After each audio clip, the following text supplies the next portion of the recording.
everybody, welcome to day 2 of the Inspire Education Summit. I'd like to extend an extremely warm welcome to everyone who's here live today, and also to those who are catching up afterwards by watching the recording. I'm Alex O'Neill. I'm host of the Limitless podcast and also your host for the extension of the summit.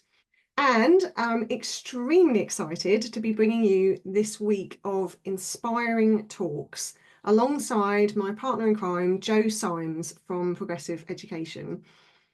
2 years ago, Jo asked me if I'd like to record a live podcast episode in her Facebook group to bring interesting interviews to her community of educational changemakers. Although we were just two ladies trying to make a small dent in the world, we realised we both wanted to do more. We wanted to bring more positive action to the challenges that we saw in the education system. Both of us have been affected by the way the system was set up, and we've both been through the experience of just feeling so alone in what we were going through. So we wanted to bring more community and more inspiration to those who felt the same as we did. The summit is the culmination of a few ideas, some great relationships, a lot of hard work and late nights, and a desire to launch a community of change makers. Being here this week and watching and sharing these videos is how we change the future, and you can do that too. If the change you want to make involves starting up a new school or learning community, we have got you covered. You'll be excited to hear that we're launching a new membership community next week for education startups. We'll be launching it on Monday evening at our final summit session. So come along to that if you can. And if you can't, we'll send you all the details by email. So watch out for that in your inbox. So years ago, I remember reading a book called Play by Stuart Brown. You may or may not have heard of it. It was one of the many breadcrumbs of inspiration for me in building my passion for both understanding learning and understanding the brain. I still have it on my shelf, in fact. It survived a few book culls, so it's a good one. The book effuses the benefits of play, not just in childhood, but in adulthood as well. And it really changed the way I thought about my day-to-day work and the importance of taking breaks and just bringing more fun into my days. It's commonly thought that children play a lot, and generally, they do try. But the question I started to ask myself as I found out more about the education system was, how are we actually hindering their ability to play at school or at home, in fact? Thinking about nights full of homework, break times at school spent catching up on what they've missed in lessons, even us sending our children to after school clubs, which are very structured and might look like play sometimes, but sometimes might just feel like more work. And they just don't allow for the freedom for children to just crave what they crave, which is just free play. So I was super excited when today's speaker agreed to join our lineup, and I saw the title of her session, which is about the power of play in learning. Becky Carlzon is the founder of 2 professional educational online learning networks, Learning Pioneers and PressPlay. Both of her platforms are based on research into collective efficacy, the power of community, and teacher agency and collaboration. As a classroom practitioner, the heart of Becky's practice is underpinned by the design principles of the learning power approach, and are outlined in her book, Powering Up Children, the Learning Power Approach to Primary Teaching. Through staying connected with LPA schools and fellow practitioners in her learning communities, Becky is at the forefront of impactful, innovative practice across the globe. So I very much would like to welcome to the screen, Becky.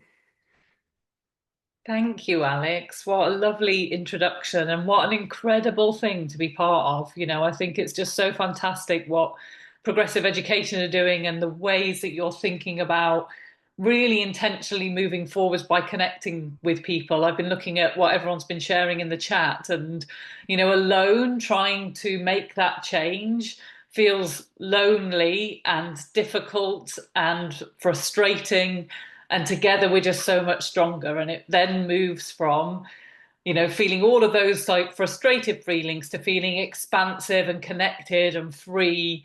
And that's what you're doing at Progressive Education. So I feel so honoured to be part of what you're developing here, and really honoured to be connected with all of these incredible people in the chat who are seeing the problems but not being victims to that, trying to come up with solutions. So it's a real honour to be here. Thank you.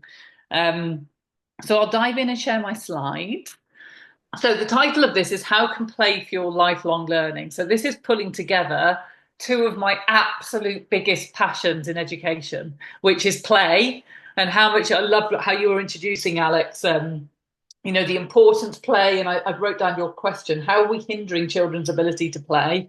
A significant amount in the current education system.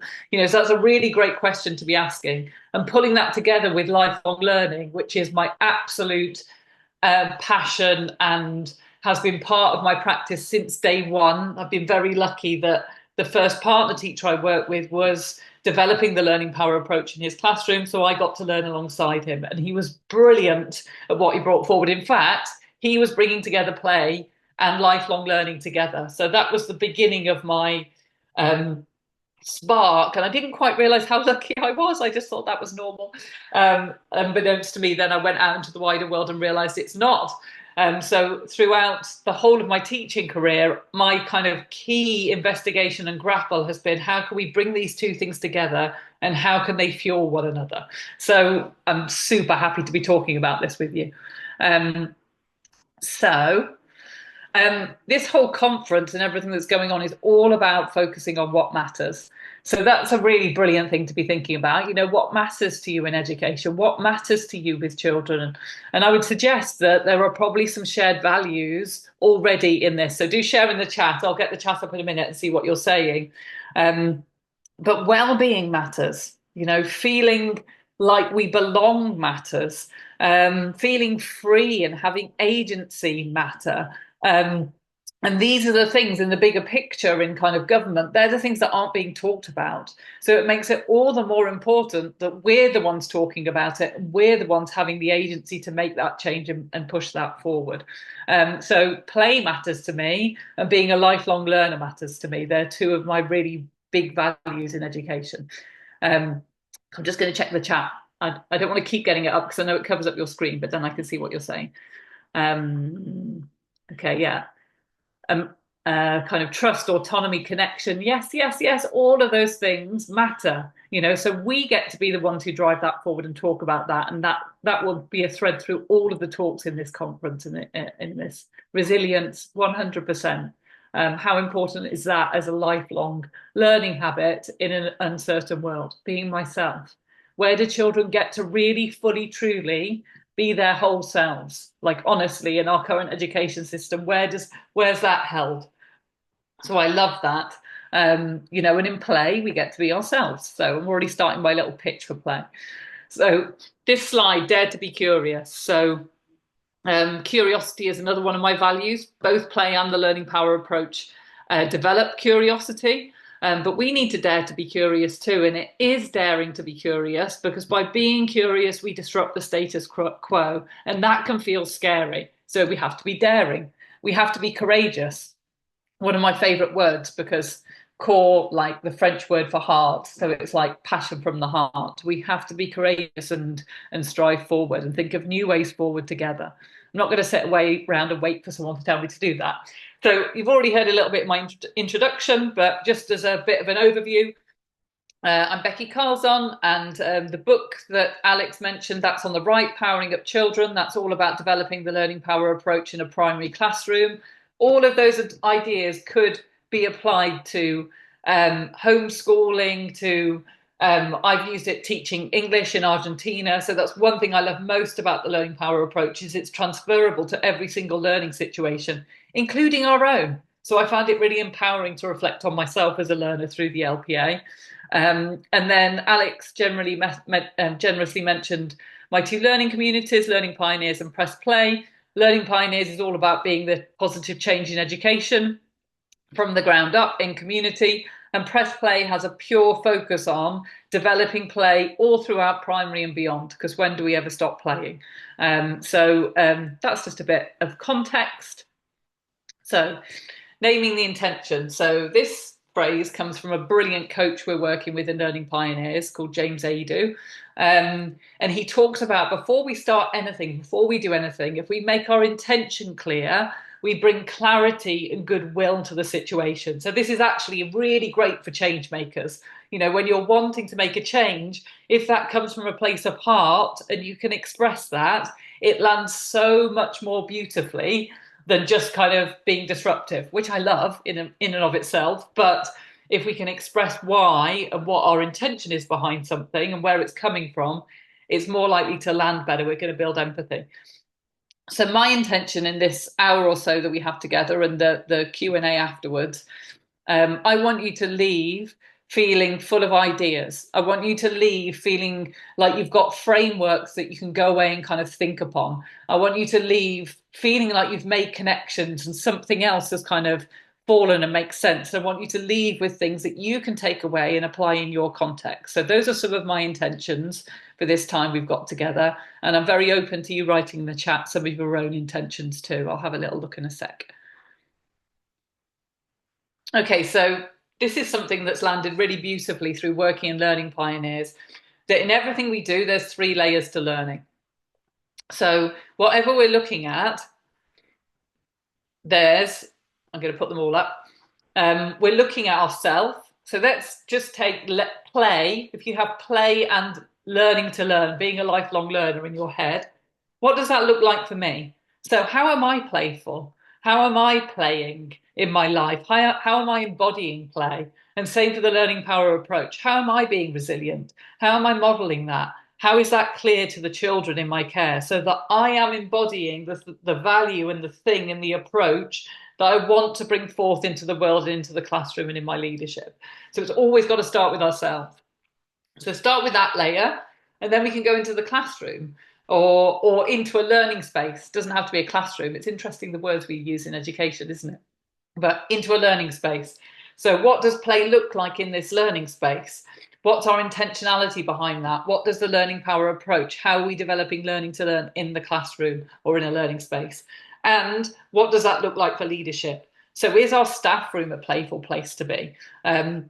We have a brilliant advocate in Learning Pioneers who posts regularly in our little section, Pioneers in Practice, on how she makes her staff room a playful place to be. And it builds relationship and connection and agency and values people.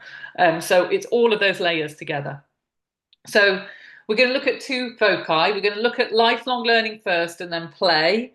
And then I want to share some examples about how play can be a really powerful incubator if we're mindful of lifelong learning and the learning power approach to drive learning forwards and just really be the most powerful fuel for learning. I actually feel like if all learning situations had the learning power approach with play, and my third one is inquiry, we would have a really powerful way of learning with children where they felt seen, where they felt whole, where they had agency, and their mental health was a lot better, like the polar opposite to some of what we see in school. So the focus on lifelong learning.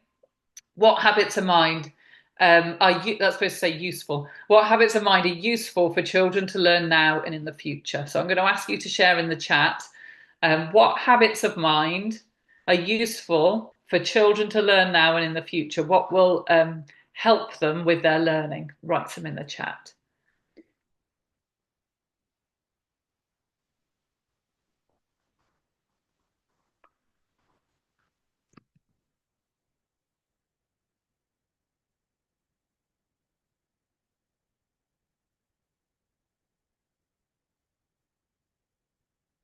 Okay, so we've got curiosity. I saw a really beautiful one that was the first one. I was like, that's awesome. And persistence, leading with curiosity. I love the wording on that. Lateral thinking. That's the one I saw. I love that. Self-determination, space to make their own decisions. Climbing trees, love that. Expressing ideas, inspiration, being open-minded. How important is that in today's landscape? Being okay with failure, risk, getting over blocks. Something about reprogramming, I love that. I'm well into that. So looking at ourselves, where are our limiting beliefs? Questioning, emotion intelligence, all speaking my language here. Able to create their own life. Yes. Imagine that, an education system that taught children that they were the creators of their lives. Um, Internal motivation, perseverance, feeling safe and secure. Love that. We talk a lot in Learning Pioneers about how to create psychological safety and now how to create emotional safety. They're two different things. Developing awareness, developing self-awareness, making choices. Respectful boundaries, brilliant one. Love that. You're all adding to my thinking. Daring to make mistakes. I love your wording. Knowledge gathering. Yes, yes, yes, yes, yes. So I'm going to close that so that you can see the screen properly. I'll come back. So all of those things, and I'm sure as you were reading other people's responses, your feeling with them was like, yes, that, and that, and that. So it becomes a little bit of a no-brainer that all of those habits of minds could and should be cultivated with our young people, in ourselves, in our leadership, and with our young people, because that's what's going to empower them to be agents of their own lives and learning. So I'm going to go through just briefly 3 frameworks of learning to learn approaches, but I'm going to focus on the learning power approach because that's kind of my area of genius. So I'm just going to skim through these. I can send them as slides afterwards. But just to give that bigger picture, we have the characteristics of effective learning, which are part of the early years curriculum here in England. Absolutely nuts that stops at early years. Like, I honestly don't know what the thinking is behind that. Surely that's like across the board. But there we go. There are some schools that have figured that and aim to bring this beyond early years. So I'm not going to go through it all, but it's just to give a big picture. The International Baccalaureate Learner Profile. So again, I'm not going to go through this, but I've worked in a PYP school and used this as the kind of learning power approach to develop lifelong learners. And if we had more time, like a lot more time, it would really be worth printing these out and looking for the connections and links and the overlaps. And then this is the one I'm more familiar with, the elements of learning power and the learning power approach, which is Guy Claxton's brainchild and what he's brought to the world. And if you don't know Guy Claxton's work, definitely you need to get into that because he's a brilliant, disruptive, deep, very educated thinker who really pushes the envelope in education. And I love that about Guy. So he always rocks the boat. I've heard him speak many times and he always challenges my thinking every new time I have a conversation with him or hear him speak. So Guy breaks down the elements of learning power into these kind of subheadings, and then they're broken down even further. So we have things like, if you look, we've got curiosity, we've got questioning, exploring, that's play, right? Direct link, experimenting, noticing. So I've had really great conversations with lead educators about how important noticing is as a key skill in education. So I've been asking, and this is a lovely question to go away with, what do you think should be at the heart of education? So I've been asking leaders, parents, students, what their answer to that would be. And every single one I hear, I say, yes, that should be at the heart of education.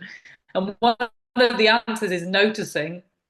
And the teacher who shared that with me said, yeah, because in every single subject and when inquiring and when being a scientist and when reading, paying attention to detail is important across the board. So he intentionally spends time honing children's noticing skills. And I saw someone write in the chat that they were in a Montessori school or developing Montessori. He does that through Montessori education, and getting that real detailed, thoughtful mindset that we're developing. So it's also got persevering. I'm just going to pick out a few to link with what you were sharing. We've got playing with ideas, critiquing, giving feedback. So planning and learning designing. So how much, Guy talks about having a full LPA workout. How much in that suite of learning to learn are those present in our learning experiences? And just taking on that question, how are we hindering children's ability to play? How are we hindering constantly, all the time? Where are we putting blocks in place for children to experience and use all of these? And I would suggest in play, children get a full learning power workout naturally. Don't even have to try. They just do all of this because they're natural learners.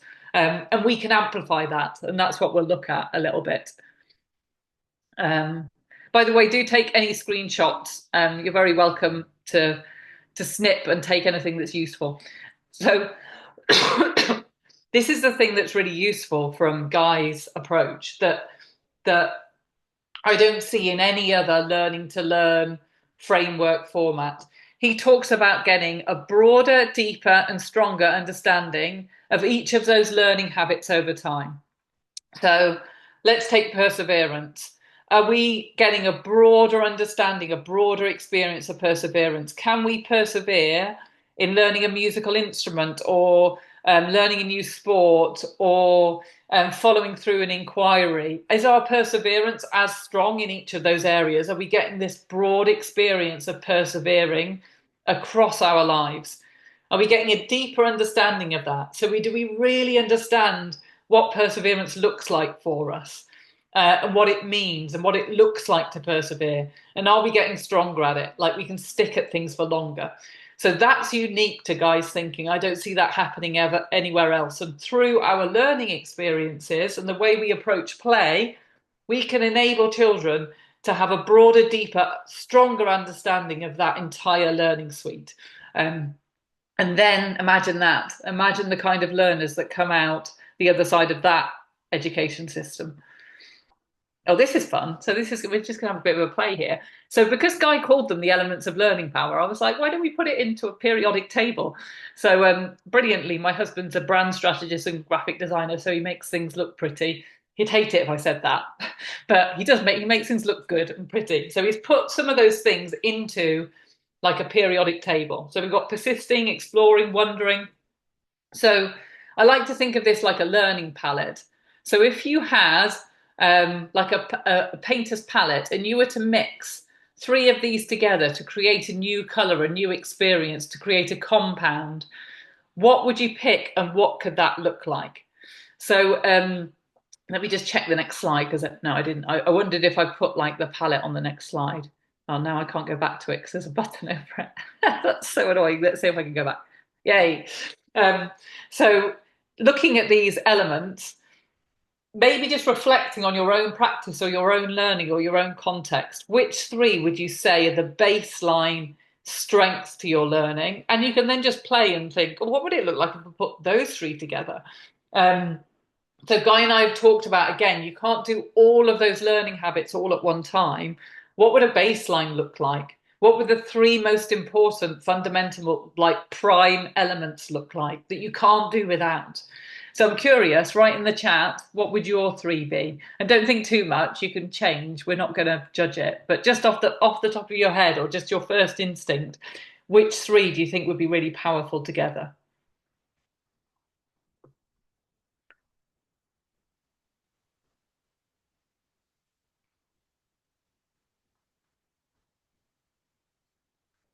So we've got exploring, reasoning, and practice. Imagine that together. Two people have said that. That's a popular one. Wondering, noticing, critiquing. Imagine that. Imagine that learning experience with those three things front and center, thread through everything. Designing, empathizing, collaborating. Well, someone's put the elements in, then I have to like find out what they are. That was critiquing, exploring, and something else. Wondering, collaborating, imagining. Oh, sign me up to that classroom. Can we plan in daydreaming to school? Like, because I get so much from daydreaming. That's where all my best ideas come from. Very productive daydreaming. Imagining, empathizing, persisting. Love all of these. So when I first started teaching with this amazing partner teacher, who's called Julian Swindale, by the way, he's very active on Twitter. And In my classroom then, my three baseline would have been collaborating, persisting, and empathizing. And I found that to be it's not the right answer, there's no right answer, but I found it to be really powerful because then you had children who loved to learn from and with one another, who were going to push themselves in their learning and were kind. It worked really well. And there were times when in I think my third year teaching, and I was like, I literally feel like we've created learning utopia here. And it felt a bit like pie in the sky or wishy-washy, but that's what learning communities should be like. It should feel like utopia. We should all feel super happy, super connected, super engaged. That's what we're aiming for. And this is how we get there, by focusing on some of these elements and developing them over time and intentionally planning them into our learning experiences. Or doing a lot of play where they're happening naturally and surfacing what's going on. And that's what we're going to look at. Okay, so this should be focus two. Why play? So why does play matter for children and adults of all ages? That's a question for you all. So why do you think play matters?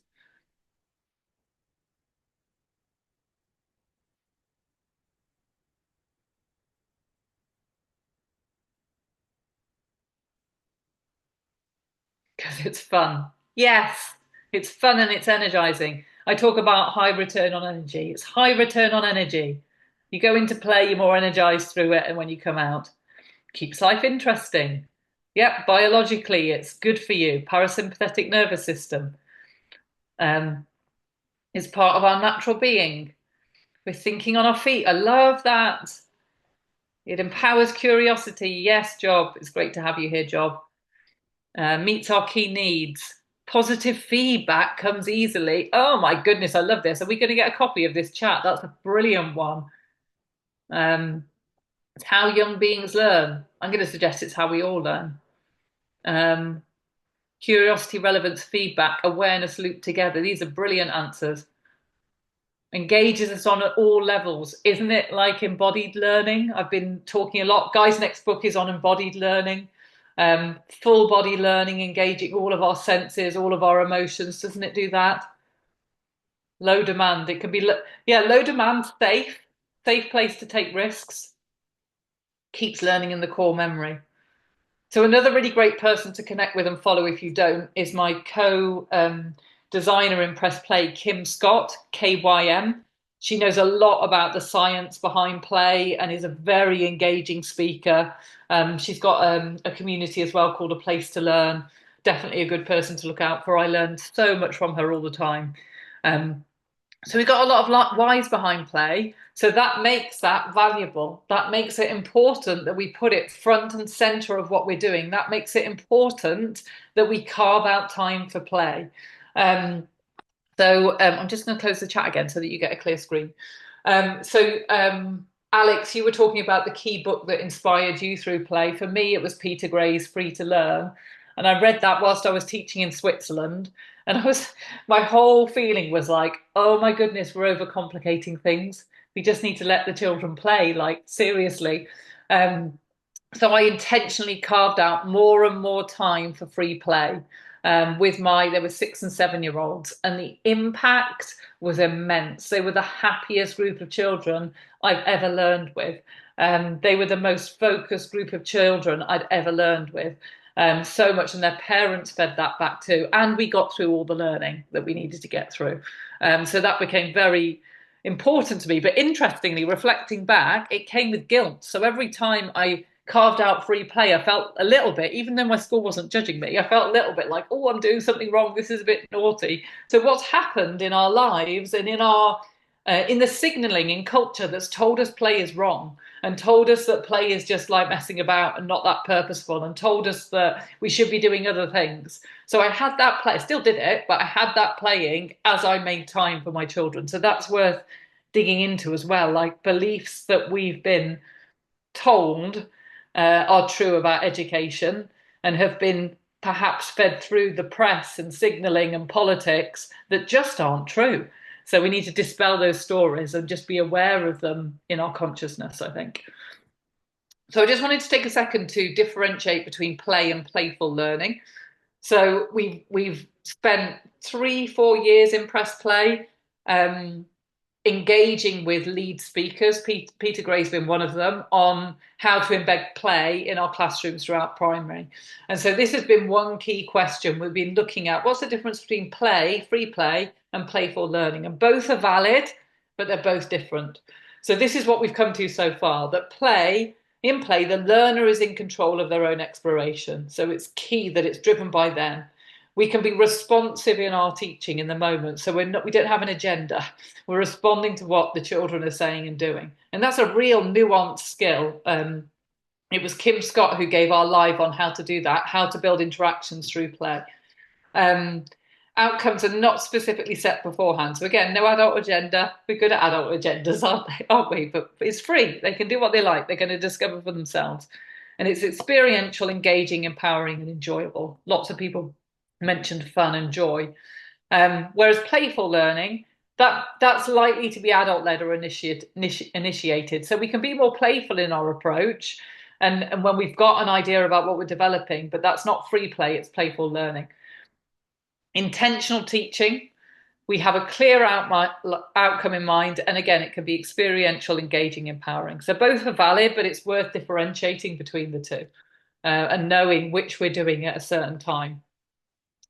So a bit more about playing. I love this quote from Kath Murdoch, like incredible lead thinker in inquiry, really worth tapping into her work if you haven't already. And she says, play is the purest form of inquiry. Isn't that beautiful? We've got loads of definitions of play from all of our lead thinkers. Here's Pasi Solberg. I mean, this is empowering. Play is a human right. That's pretty important, isn't it? We should never question human rights like freedom. Our responsibility as adults is to protect that right for children. If you want to find an easy, cheap, quality way to bring more equity into education, just find more ways to give children the opportunity to play. When we interviewed Pasi Solberg, which was just such an honour, he said play is love. And he said play is like love because it's intangible, but you just feel it. So I thought that was beautiful too. Okay, I'm just going to check the chat because I can see there's some things in here. Okay, questions. So I'm going to play this video of some students. I'm hoping it's going to work. Well, thanks for sharing Kim's link.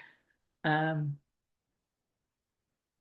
into a yeah, Larissa, 100%. We tend to kind of want to guide play, and that's okay. But you know, it's keeping an eye on it too.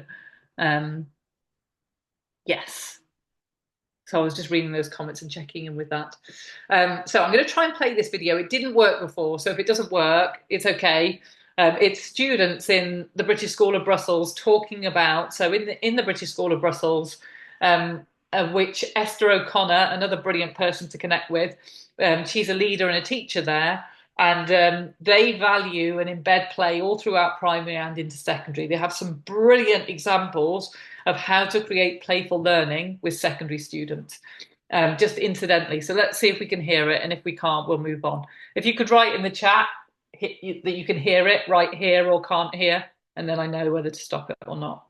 Yeah, I mean, like, I think you use your creativity. Yeah, it's like, it feels like you have a bit more freedom because you know what you can do, and when you're playing, it's kind of like you're in your own world, and all your creativity sort of like comes out, if you know what I mean. You do stuff like when you play with Lego, you sometimes like build models that you like. So I used to play with Legos, and I once built like a Lego model, and I didn't even mean to build it, but it's just and also like. We do projects sometimes with total freedom, and it's I usually work better when I have freedom, even though it's a bit harder because there's more responsibility. Like in the exhibition we did, we had to each make anything about one of the threats to the earth. We could even pick one of the threats to the earth. So, so that yes, year 6 students talking about how I'm so happy that worked, by the way, because it didn't in the practice. So yay. Yes, year 6 students talking about the value of play. So, you know, they're talking about how much freedom it gives them and how much creative expression. I can't remember the phrase somebody used, but it was to do with like having a divergent approach. So Sugata Mitra, another amazing person to follow, talks about divergent and convergent creativity. Actually, I can't remember whether it was him or Bill Lucas, because we interviewed them together. But, you know, are we finding ways to come to a solution through creativity and also to come out and just think about out of the box ideas, because that's where the best ideas come from. And play creates that space. So here we go. I love playing around with Venn diagrams. Here's another thing that you can take away and play around with. So if you take 3 ideas for education and you put them into a Venn diagram, what's in the middle? So this is my like dream Venn diagram for learning and education. So we've got play, we've got learning power, and we've got inquiry. So when you look at that, write in the chat, what would be right in the middle of that Venn diagram? What words do you think could, and this is like playful could be thinking, what could go there?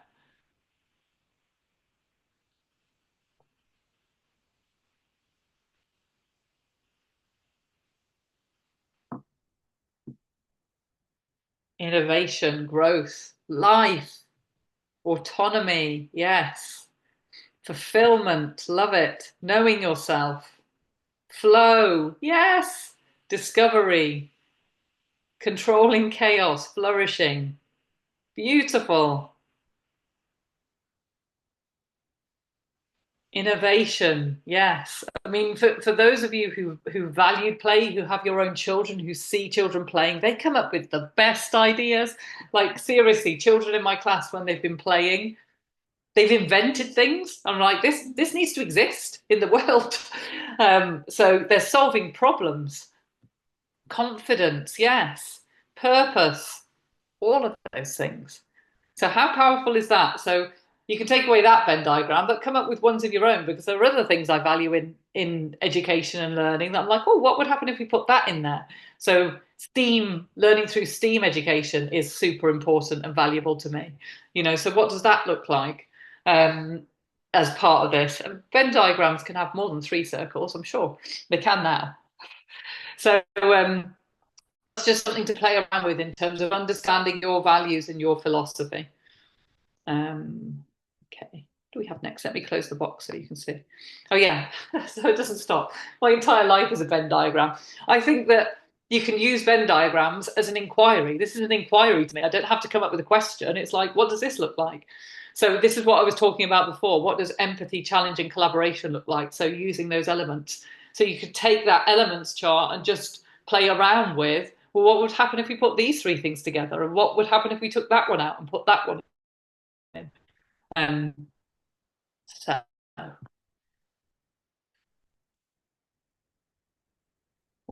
don't know if I've just jumped a slide. Hang on.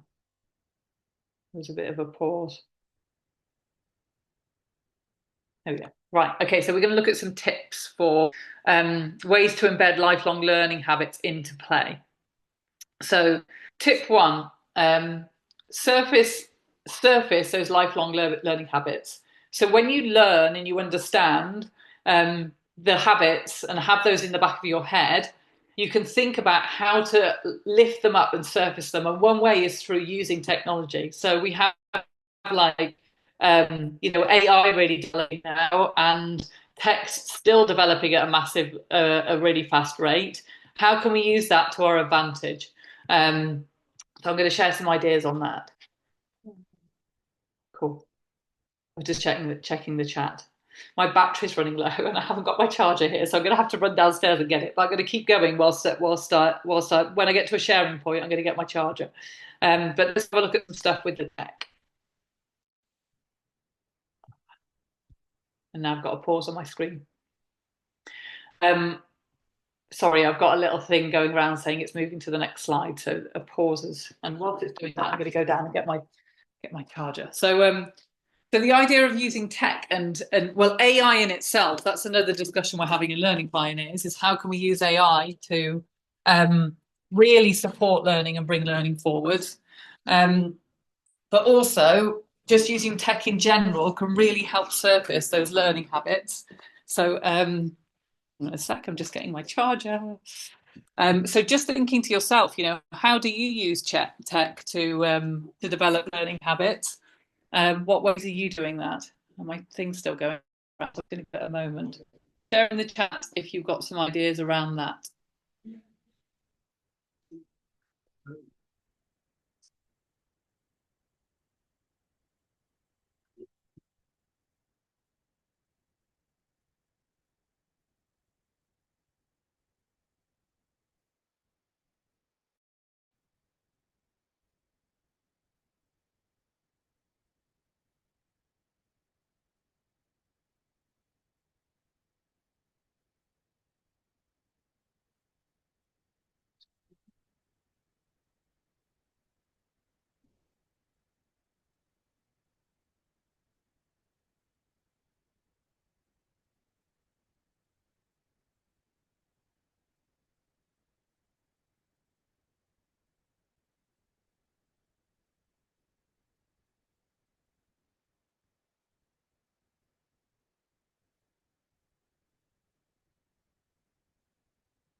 Okay, I think my internet just cut out and came back. Can you hear me now? If you can write in the chat if you can hear me, that would really help. Yes. Oh, you guys are amazing. What a brilliant group. Thank you. Okay, so let me have a look. Thank you. I feel so supported. That's really kind. So Duolingo, using social media, helping with planning. Yes. I like to think about tech and AI as an abundance model. I know that there are things to be mindful of, but there's so much AI can help us with. So this is not about AI, this is about using tech to help reflect on lifelong learning habits. So I really hope this video works because it's like the best. So, and I found this kind of in the archives of my classroom practice. So these are two learners in in my early years classroom in Bangkok.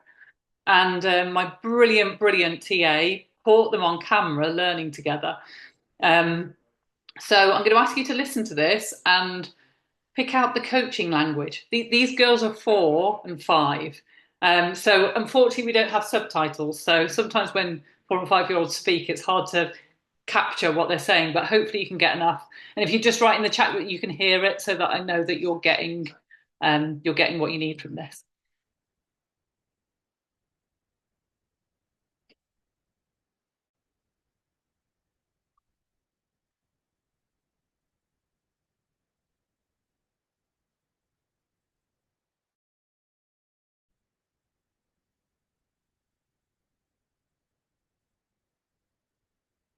It's just thinking. Here we go.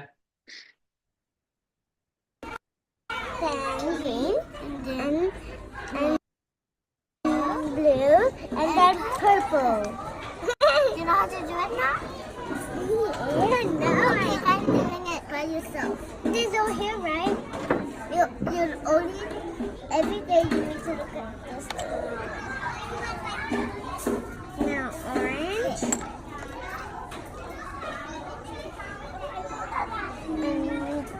And what else? Oh, look at this. Look at this. Cinderella. And good job. You're making it. Green. You're making it, Cinderella. Good job. And blue. You can add a split right here. And blue, after green, and then purple. Yeah, good job. Good job, Sarah. Put it together then. It's lovely watching back on students you've taught, but I don't know how much you picked up on the coaching language they were using, but like, I'd love to say that I taught them that, but I didn't. But I think it's phenomenal that the girl on the right doesn't once tell her what to do. She asks questions and she points her in the right direction and kind of says, do you remember this? Remember, you need to look here. This is how you do it, and keep going. So she's being encouraging. She's asking coaching questions. She's not cutting her learning and spoon feeding her. So like we use this as an example and played it back to the children, so captured that learning. This is what Guy Claxton calls the guts of learning, like the process of learning. Captured that process and shared with the class, what do you see? What coaching questions do you see? How are they helping one another? How are they collaborating but not cutting the learning? Captured all of that, which Guy Claxton calls learnish, the language for learning, and then we could use that and refer back to it over time. So it's a really powerful way to value play, let the play happen, and then afterwards, if you can film it, pick out the learning process and reflect that back to children and unpick it. Because when you've done that, they can gain conscious competence in their learning through play, and they can do more of it. So getting videos, we've also used time lapses.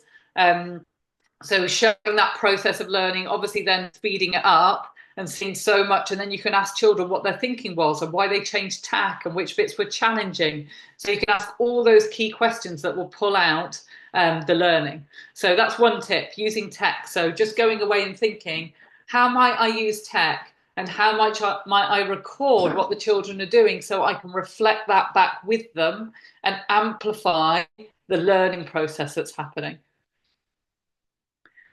So I've written it out there. So taking videos of the children, play back in review time, ask them to pick out key bits of learnish, note down that learnish, display it clearly in your learning space and refer back to it and build on it. And then you build a picture of what great learning looks like over time. So then that was the question. We already talked about this a little bit. Oh, that's a good question, Tasha. Is this not interfering with that? I mean, there's no right or wrong answer to that. Yes and no. I mean, it depends how you describe interfering. Isn't there a book by Julie Fisher, Interfering or Interfacing? Perhaps, I haven't read it, but that's exactly her focus in terms of the role of adult in play and how we can support and amplify the play, not cut it. So I would say it's not interfering because the adult hasn't said anything in that situation. Julie Fisher is the name of the author. She's a big expert on play, especially taking play into Key Stage 1, Year 1 and Year 2. But yeah, so if the children are purely playing and we're not interacting with them, then we're not interfering in another way. Yet, sometimes that key question, that key nudge, that key thing is the thing that's going to bring the play on. So there's nothing wrong necessarily per se with engaging with children in play. It's getting the conscious competence in when to do that and when not to do that, which is a skill. And for any of you know that have worked with children in play, we get wrong all the time, and that's totally fine. It's gaining the conscious competence in when to support, challenge, nudge. Guy uses that phrase a lot, nudging forwards, children forwards in their learning. In fact, one question he asks that might be really useful is, as teachers, we should have thought bubbles above our heads. So teachers, parents, adults supporting play. What's the least amount I can do to get this child back on track? So you could think about that in play. What's the least amount I can do to support and bring this learning on? And that kind of helps with that gauge of, where am I adding value here? Can I add value here? And if I do, it makes you intentional. If I am going to interact, let's make it worth it. And let's make it bring the play on. Really hard skill, takes practice. Let me just read what you've written, Tasha. I'd worry that for the kids, the choice of reflection might make them think there were, yes, I see what you mean. Yes, I see what you mean. So you've got to know your kids well, right? I knew that both of them was, and I asked them, do you mind if we share this example with the class? And then they wanted that, they took joy in it. So there's a real sensitivity to children's needs and children's individual needs. We know our children, so it depends on the child. It's really nuanced, isn't it? So great questions and comments. Okay. Okay, tip 2, the learning environment is your friend. I just want to check with Alex how much time we've got, because I know we said an hour, but I think I started at 15:15. So if you just let me know, I'll be able to gauge how much of this to go through. So learning environment being our friend is Reggio Emilia. Reggio Emilia talks about the learning environment as the third teacher. It really is, if we amplify it and use it intentionally.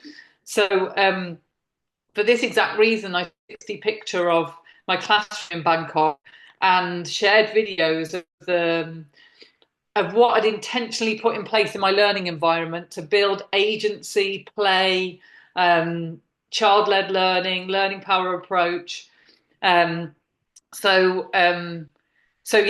this might be a worthwhile. I'm going to open it up quickly to show you, and I'll share this in the chat so you can use it. And there are other educators making these too, which is super exciting. So there's an educator called Trevor Mackenzie, who is a secondary inquiry consultant. He's made one of these for his secondary classroom, and people in Learning Pioneers are starting to make them too. So this is another use of tech, right? But this is really useful for school teams to really understand what are we putting in our learning environment and what is our intention behind that piece. So I popped that in the chat so you can look at it in your own time. But basically, it's a 360 photo, and all of these pluses and all of these numbers have an example of learning power practice and linked with play, and why and how I intentionally put those things in place. So I'm just going to share that as a resource for you to look at in your own time. But again, someone picked up on the phrase conscious competence. That's what we're looking at.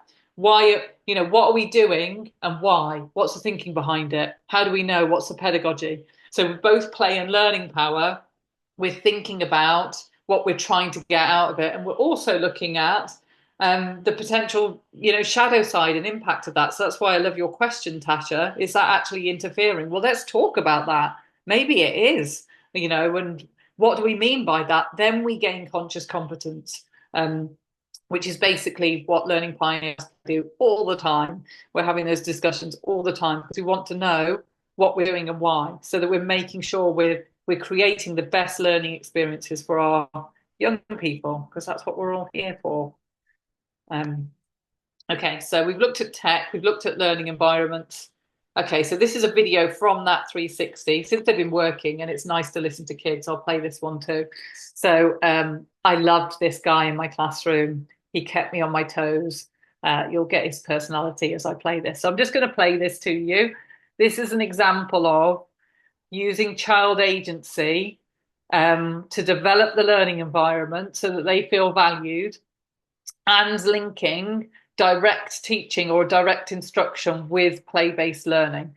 So this came from a number talks discussion, which isn't so much direct instruction, but it's very teacher-led. Worth looking up number talks if you don't know what they are. They're very powerful for unearthing reasoning in mathematical thinking. And from our discussion in our number talk, Ziad, this incredible young person, came up with this idea and made it into something in our classroom. So this is Ziad explaining this area in our classroom.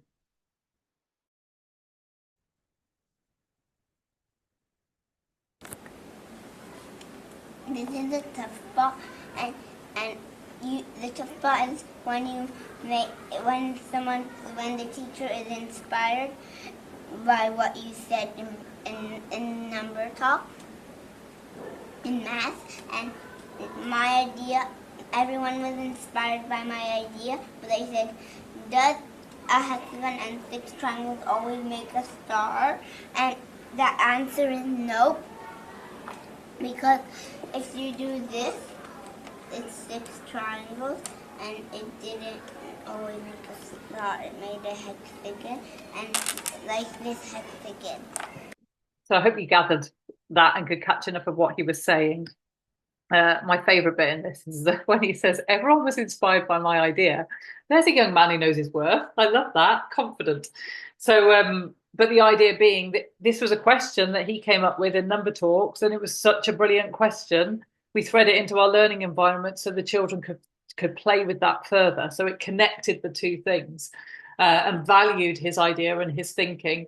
So this would be an example of playful learning. It's come from an adult initiated learning experience, and it can be thread back into the learning environment to deepen that learning, and vice versa. So we can take things from children's ideas in the learning environment and their ideas in play and make them into like coaching sessions or lessons or teaching points, and children feel so valued when you really do that. I'm sure you all know that, but that's a really lovely kind of fluid reciprocal way of connecting, more of a way of direct instruction with more playful learning and having child agency spread into that. So just reflections for you, and feel free to take a screenshot. Let me get the chat off so that that's clear. How intentional are you with the learning environment your child is involved in? Could you curate your learning environment to build learner attributes? Could you co-create your learning environment with learners, therefore building agency? We have a brilliant video of Kath Murdoch and Anne Van Dam on our YouTube channel talking about that. So if it's possible to share the Learning Pioneers, the YouTube channel, that would be amazing, because it's our most watched video. So it's going to come up quite near the top. How can your learning environment act as a third teacher, freeing you up to facilitate and coach rather than always drive the learning? And how can a more formal learning or direct instruction feed into play, and vice versa? So those are some questions to go away and think about. Okay. Tip 3, challenge the status quo. One of my favorite things to do. Gain conscious competence in the role of direct instruction. So I think I had in the chat, in my notes, which I don't have here, this is on the YouTube channel too, we have a playlist titled The Role of Direct Instruction. And it's brilliant, reflective musings from lead thinkers. So we've got Trevor McKenzie, Ron Richard, and Guy Claxton in that one, I think, talking about when to use in direct instruction and when perhaps not. So we're really thinking about, with deep intention, what tools and what learning moves to make that will bring about the most powerful learning. Okay, so this is a video of Guy talking about that. So this is Guy Claxton, and this is him talking a little bit on didactic teaching and discovery. So didactic teachings like direct instruction, discovery, play-based learning is going to be more discovery learning.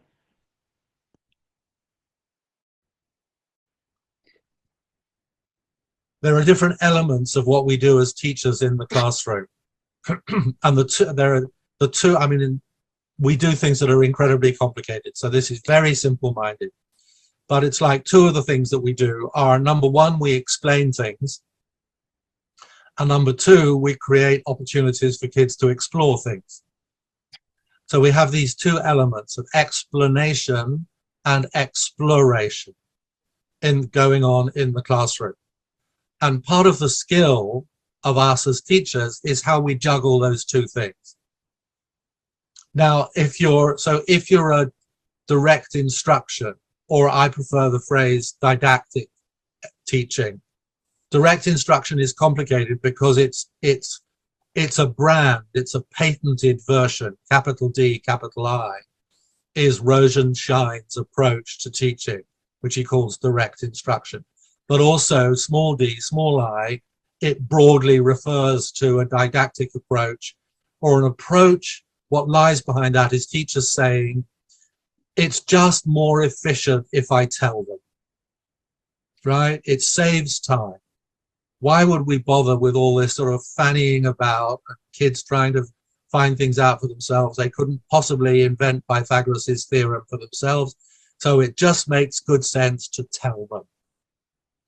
Now, up to a point, yes.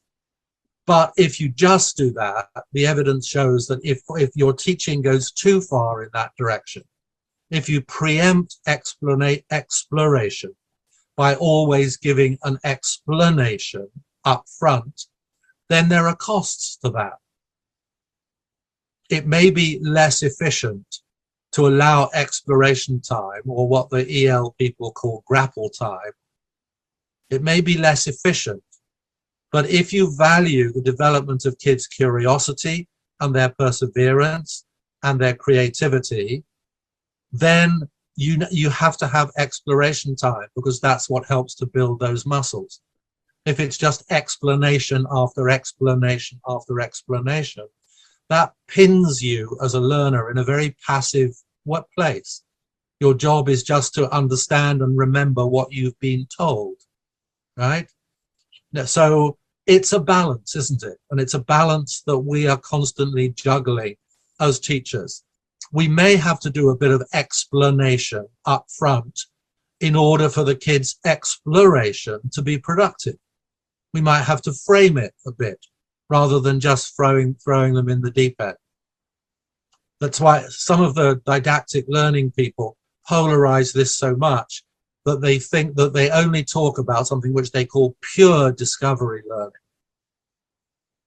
or pure inquiry learning, as if somehow or other, if you were doing discovery or inquiry, that somehow prohibited you from doing any explaining or framing or setting things up the first way around.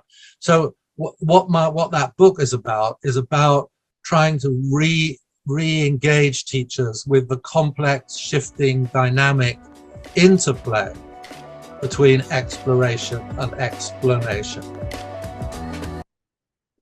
So I love Guy. He sparks my inner educational rebel. But that conscious competence in understanding what we're doing and why, and thinking about that. I love the bit in that video where he talks about if we preempt exploration with explanation too much, then there are costs to that.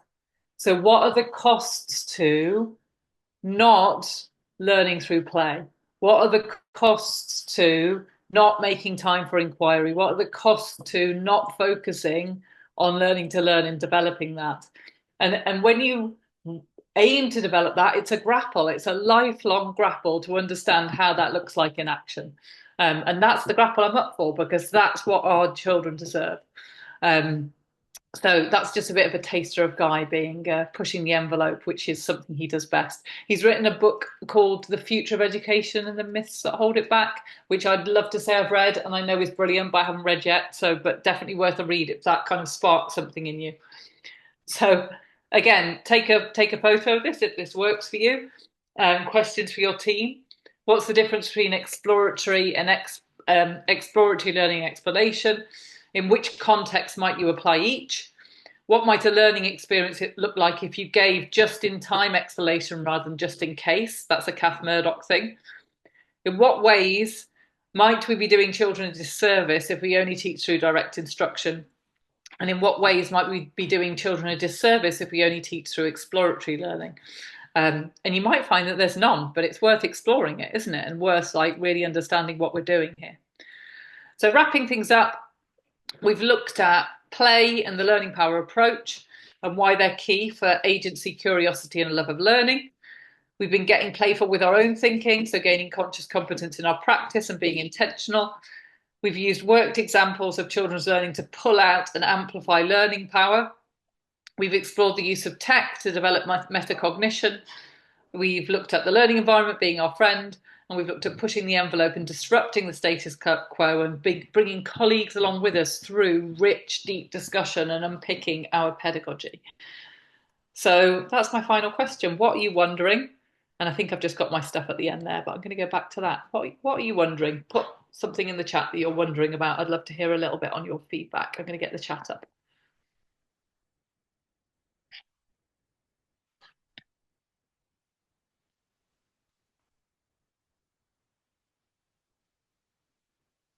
Malavika, thank you for that. We love asking good questions and learning Pioneers and PressPlay. It's like a habit I've developed over 5 years, so I thought it was worth distilling those. You're wondering what my next project is. Oh, I'm glad you asked that question. I'm writing a book. I'm writing a book. I'm probably going to write two books actually, but the one I'm writing at the moment, excuse me, looks at the crossover between professional and personal growth. Because what I've really noticed in Learning Pioneers is, perhaps I'll come out of the screen share here. What I've really noticed in Learning Pioneers is you can't have one without the other. So we can't expect to be the best teacher and the best person we can be without working on ourselves, without reflecting, without seeing how we're showing up in a team, without doing our self-work. We're always going to be stunted if we don't do that. And there's a crossover. So if we're developing ourselves personally and we're developing ourselves professionally, we're invincible. So that's what that book's about, becoming invincible. That was quite a good little pitch for my book. And it's also going to link into Learning Pioneers. So the idea is it's interactive and reflective, and then it's going to hook you up to content that's going to help you dive deeper. So you're going to be a changed person by the end of that book. That's what I'm aiming for. So that's my next project right now. And in Learning Pioneers, I'll tell you what's going on in Learning Pioneers and PressPlay. We're about to launch a masterclass series with James Nottingham on embedding challenge. That's going to be amazing. And PressPlay, we're about to talk with Anna F. Grave about how to really intentionally embed play into year one. So we've always got something going. There's a lot of questions here.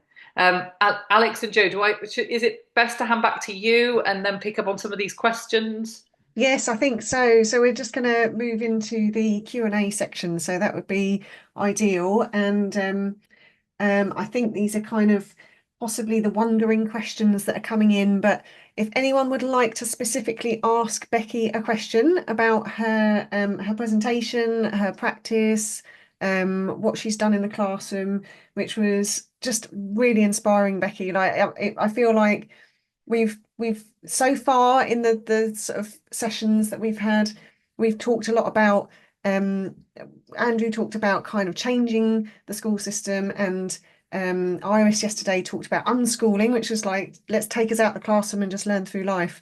And it was really nice to hear some great ideas for actually like, okay, but you're in the classroom, you're a teacher, like what can you do to make this space different? So if anyone has questions for Becky, please pop them in the chat.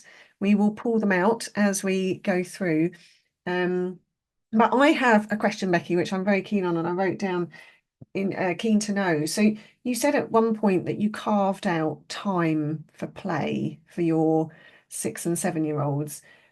How did you do that, and what, like, how much time? Because it sounded like it was sort of a revelation, really, that you carved out all this time for free play, and actually everyone became so much happier and more engaged, and learnt just as much. Great question. So it comes down to locus of control a little bit, like how much, basically, I'm often thinking, how much can I get away with? It's like, so where I was working at the time in Switzerland, it was an IB school, so PYP, inquiry-led learning. So that already spoke to my kind of teacher spirit. So my tricky balance was, and the tricky thing with PYP is that you plan an inquiry unit of learning, and you kind of have to stick to it, but I'm not very good at sticking to the plan.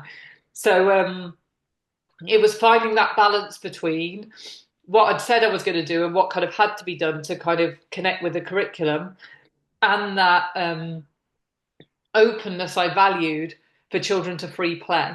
So it's a tricky balance. But in that kind of a school, I was very well supported. Like I couldn't have allowed as much time for free play in some of the schools I've worked in. You know, I had more freedom. I had more freedom. I was supported by leadership. And it doesn't mean you can't do that, but you have to be able to articulate what you're doing and why. And there'll be some pressure to prove impacts, I would say, in a school in England. But that's why it's so important to be able to articulate your vision.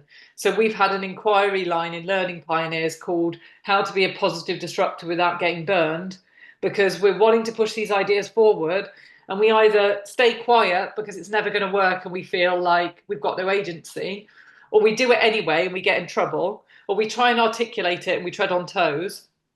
So what if we could articulate that in a nurturing way that brought people along with us? So we've looked into that.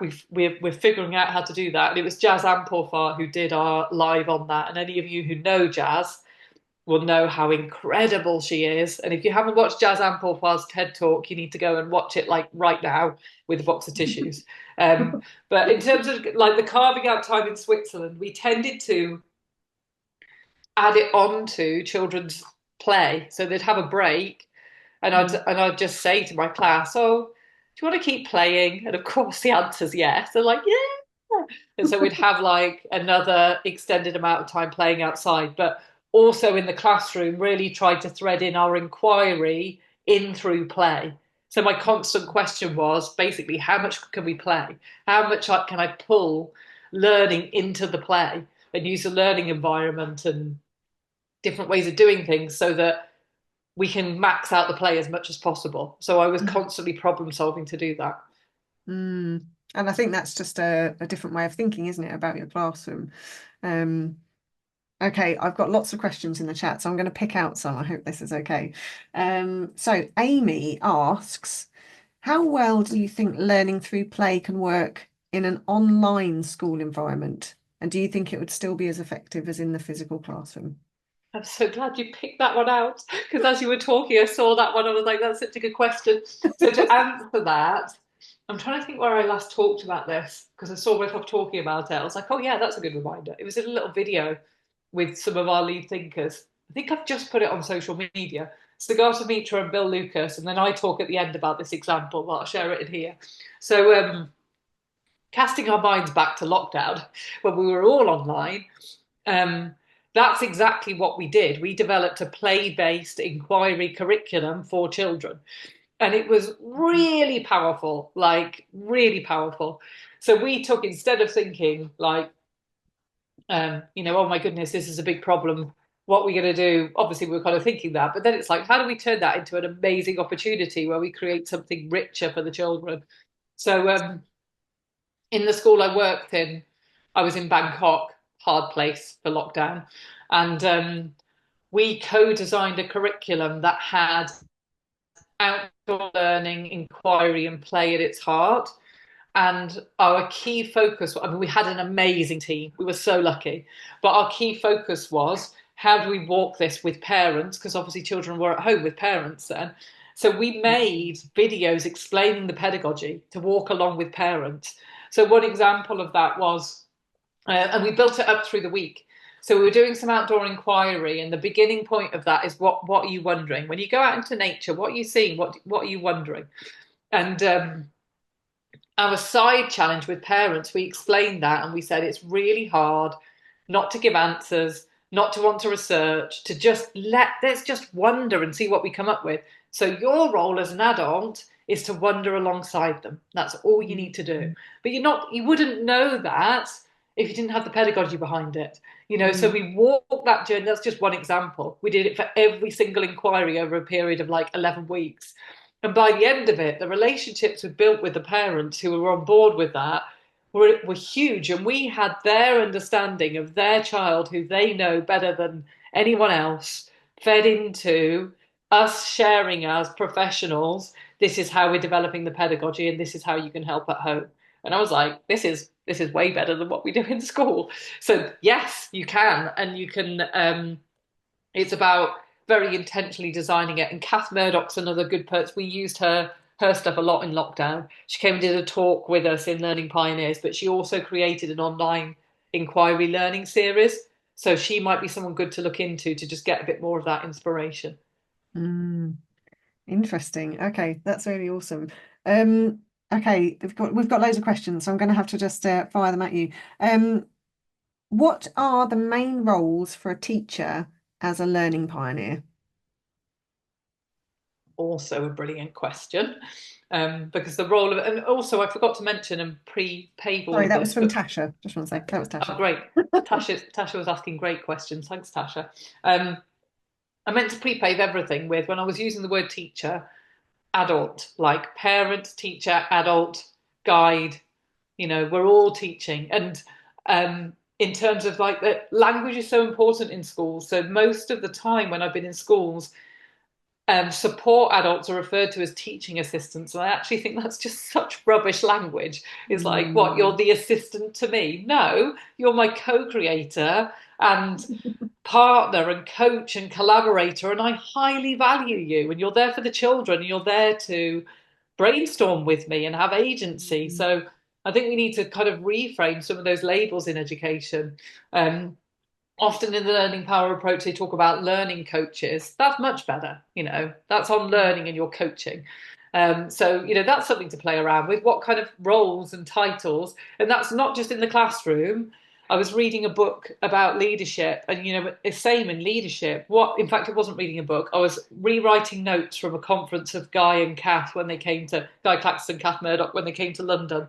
And I was rewriting my notes. And that was one of the questions was, what are your roles in leadership? And the follow-up to that is, what messages are they sending to your staff? And so the whole structure of, I'm answering a different question here, I'm going to come back to it, but the whole structure of Learning Pioneers shifts from this top-down, power over, blocking, non-agentic model that we've got in our schools to a co-creative, organic system, living systems model. And there's a book, I can't remember the name of it. I'll share it in follow-up stuff. I can see it. Regenerative leadership, that I got that from. So the idea being that we're looking at a much more humane, nature-based model for leadership and learning. You know, that top-down model just does not work. It's creating blocks, and it's like teachers are dropping out of education because they have no agency and they're totally disconnected from their hearts of what they came into education for. Should we not do that? So circling back, what was the question? Because I answered something else.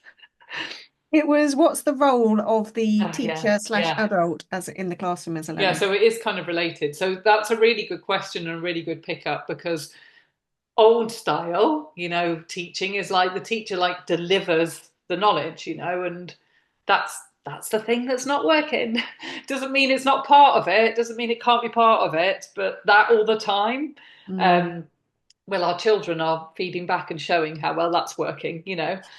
So the role of the adult, and this is a brilliant thing to brainstorm out. I've put this out on Twitter before. That exact question, what could the role of the adult be? And the answers were so rich. But, you know, you're a coach, you're a facilitator, you're a guide, you're a mentor, you're a co-play person, whatever that is. Julian Swindale, who I was talking about before, came up with some beautiful ones that I can't remember off the top of my head. But just using an example from his practice and the the role of the teacher that came up, Tanya was asking about interfering. He was in PressPlay for a while, and he was in our masterminds, and he said he was just experimenting with just disturbing the play enough so that it got brought on to the next level. So he'd casually walk by what the children were playing with and just accidentally drop something into the play that would take it on, and let's just see if they start. And so just this kind of casual interference. So a casual interferer. So many different roles. You get to decide. So I'll hand that back to everyone to go away and think about. Brilliant. I love that idea of just like walking past and like, oh, I'm just going to throw this into the mix and see what happens. Oh, okay. There's a couple of big questions. I'm going to leave those for just a second. Oh, someone asks, okay, with May says, with unhealthy competition all around, how can teachers or adults, other supportive adults, ensure that free play remains healthy and positive? Oh, that's a big question, isn't it? I think that speaks to the toxicity in schools.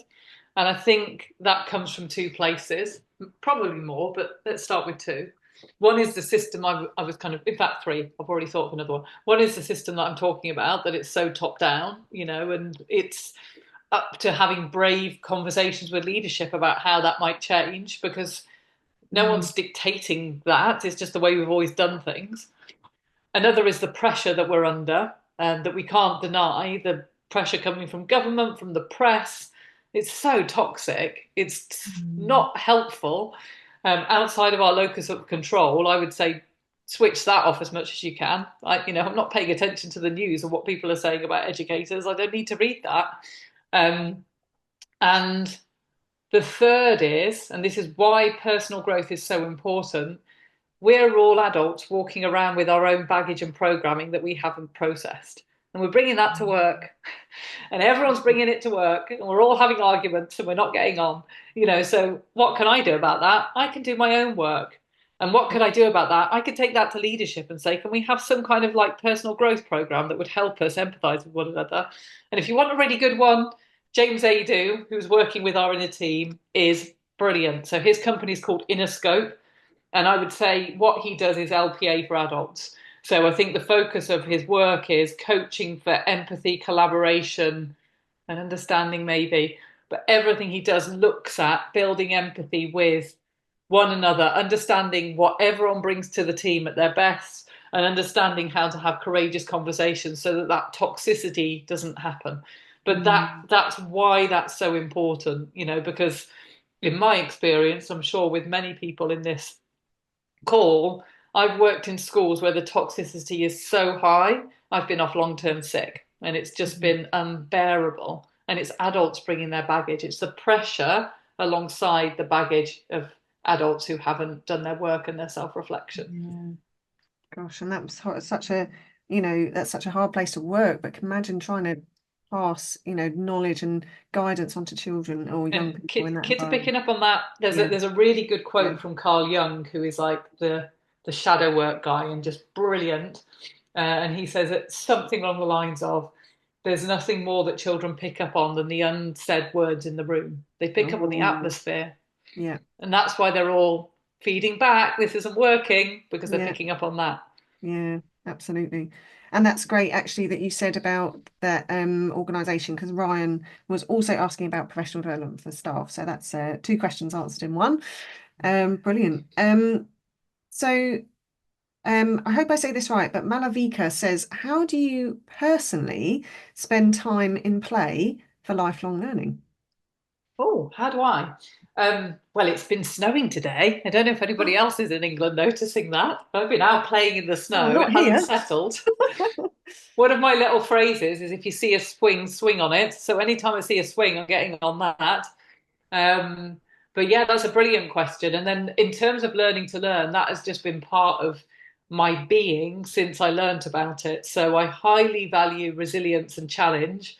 So I'll intentionally seek out things that are challenging because I want to embody that and learn it. And when I see that I'm not allowing myself to do it, I unpick that, because I know I'm self-sabotaging and I know it's some kind of limiting belief that's stopping me from doing it.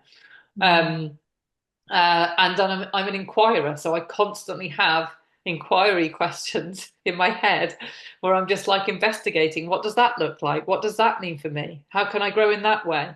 So when somebody fed back to me once something about my insatiably curious mind, which I loved. So I'm endlessly curious. I'm open-minded and curious. I ask lots of questions, and I love going down rabbit holes and researching things. So those are just a few ways. And I'm like, in terms of the learning power approach, reflectiveness for sure is one of my highest held values, you know. So whatever situation is going on, I'm always asking myself, what did I bring to this? How can I learn from this? How can I grow from this? How can I change in relation to this? Because I'm the only person I can really work on and change. So that's really powerful. It brings your own agency to a situation. Yeah. Oh, values after my own heart. It's fantastic to hear. Okay.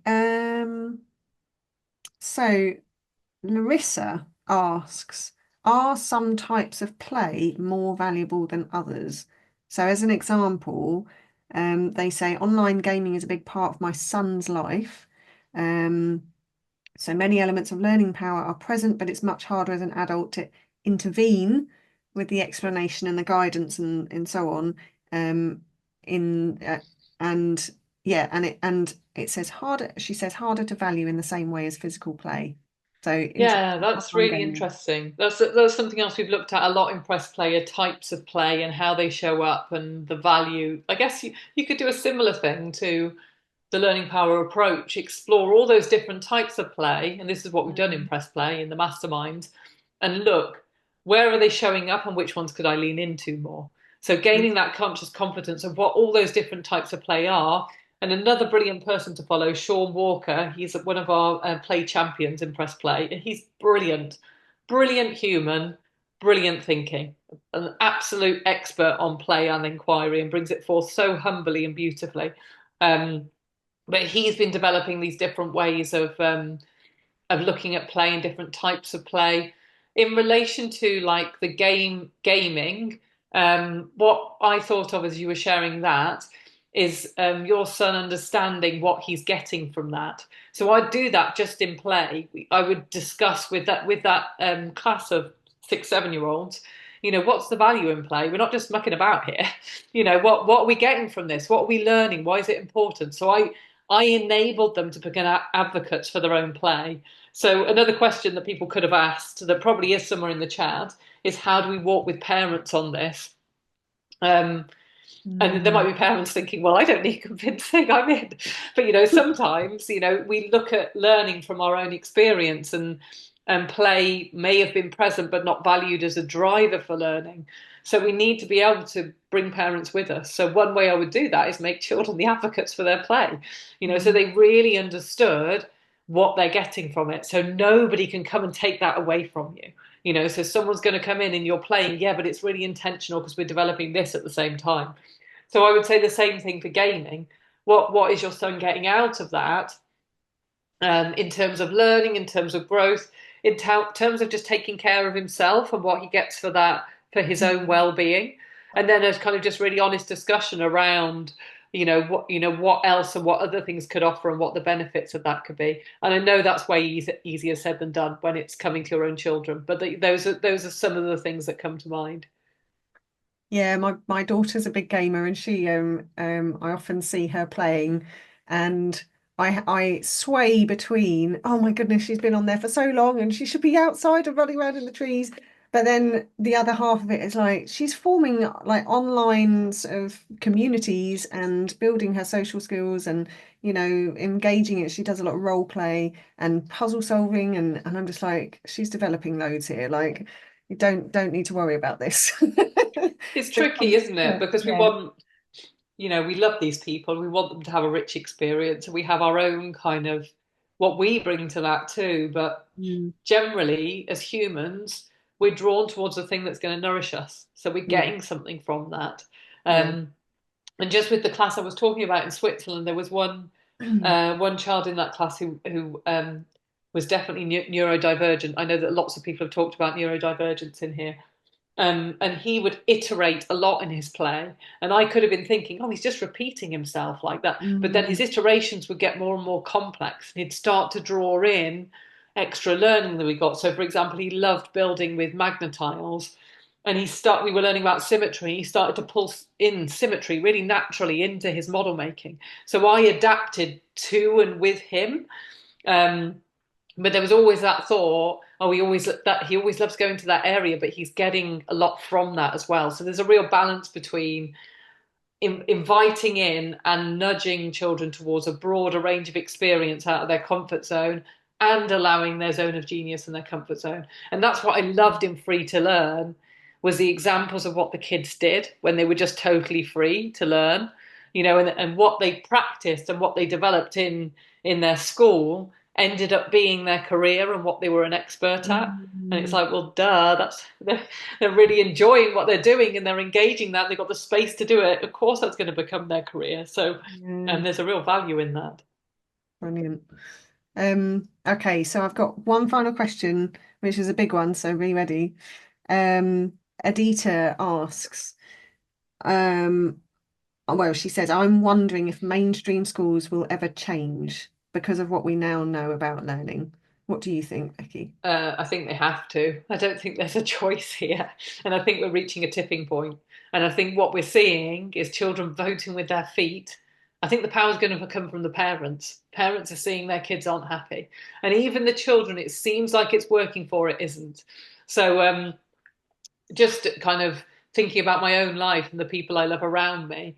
A friend was sharing about one of her daughters struggled with school, and especially after lockdown, and they were like trying to figure out ways to kind of have a more kind of diverse approach to education. And her other daughter was okay in school and was the kind of person who would just kind of accept a situation, and basically her kind of feedback was, well, school's okay and I get to hang out with my friends.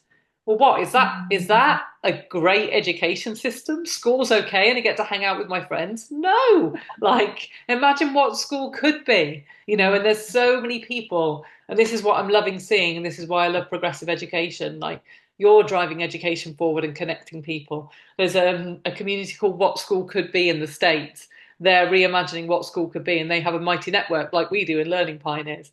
So Learning Pioneers is doing that, PressPlay is doing that, and there's all these communities. There's a great guy called Danny Bauer as well. He's worth checking out. He's got a podcast called Better Leaders, Better Schools. All these people driving forwards and connecting with one another and supporting one another. So there's this big movement. And in the meantime, school's not working. School's a mess. You know, the system does not work.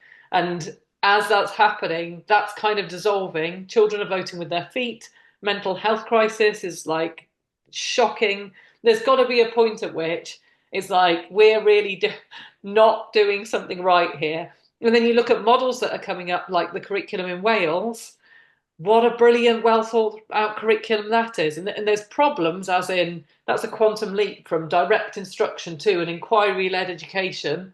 And those teachers and leaders and schools need support in that. Come and find it in Learning Pioneers. We've got loads of support in terms of inquiry. That's a quantum leap. So you can't just say, this is the curriculum, off you go. You know, we need to coach ourselves into that. But there are models coming up around the world in countries, in whole countries, that give a much more hopeful approach. And there are people doing that on ground level. And actually, just to kind of add some hope to that, I'm not sure how many people here have heard of the law of diffusion of innovation, which sounds really big and fancy. It's in Simon Sinek's TED Talks, one of them, can't remember which. But he talks about a tipping point in the spread of an idea. So you have early adopters. So I'm just going to take technology for the, you know, as an example. Early adopters, let's say the Tesla. So the first people who bought the Tesla, like the early adopters, nobody had one, and my brother got one. But like a few people had Teslas, and they were like the early adopters. Then you get the early majority, and that's when kind of other people then see, oh, it kind of works, and I want one of those, and they go and get one. And then you get the late majority, so that's kind of then everybody else gets one. And then at the very end, you have the laggards, and they're never ever going to want one, and they're never ever going to get one. No point heading to the laggards first. Like, it's just not going to work. They're just not going to listen. It's like banging your head against a brick wall. Leave that. So what happens is you get the early adopters. So for sure, we've got early adopters happening in the education system right now. Then you get the early majority. That's starting to happen. It's starting to become a bit more common. You can see it changing. And you only need to get to something like 13% of schools in the population, and then it naturally flows through the whole thing. So the tipping point isn't that high. We don't need too many people being the innovators and leading things forward. We just need to keep doing that, and more people will join us. There's like a video of the lone nut on the hill. I can't remember what the name of it is, but one person starts doing it and then another person starts doing it. And there's a ripple effect because people see it working and they see how it looks like in action. So you've got to have those kind of visionaries and early adopters. That's all of us here in this call. We've got to go ahead and do the thing and make the change, and more people will join in. And just to add to that, just add a little bit of warm pressure to everybody. When I first launched Learning Pioneers, when I was a teacher in a classroom and I knew I had this idea and I knew I wanted to do it, Jazz Amplifar came to visit me in Bangkok, like brilliant timing, to help me develop it and understand how to bring that forward to people. And we were walking around, it felt quite scary. It was like, oh, this big thing, and I'm going to launch this thing. And she said, the thing is, Becky, if you don't do it, you're a selfish cow. Which I thought was brilliant. If we don't do it, we're selfish. We're not doing our bit to make that positive change that we know will make a difference. And another way I frame that is, it's not about me, it's bigger than I am. I want, you know, and quite frankly, want to change the world. The entire education systems across the world need to change. And I'm going to do everything I can to help that happen. And if we all do that, it's going to happen. Yes, and that is why we're here. That is why we are here at Inspire Summit this week. Thank you so much, Becky. It's been a joy having you here. It's been absolutely fascinating hearing about your work, and I really hope that people got loads of inspiration and also loads of useful practical tips, because I felt like you got a really good balance of that. So if you're a teacher, if you know teachers, or even if you're a parent, like, go and have those conversations, bring play into your life and your child's life more and more. So yes, let's just continue this. I feel like you really had a real element of hope at the end there. So thank you, Becky.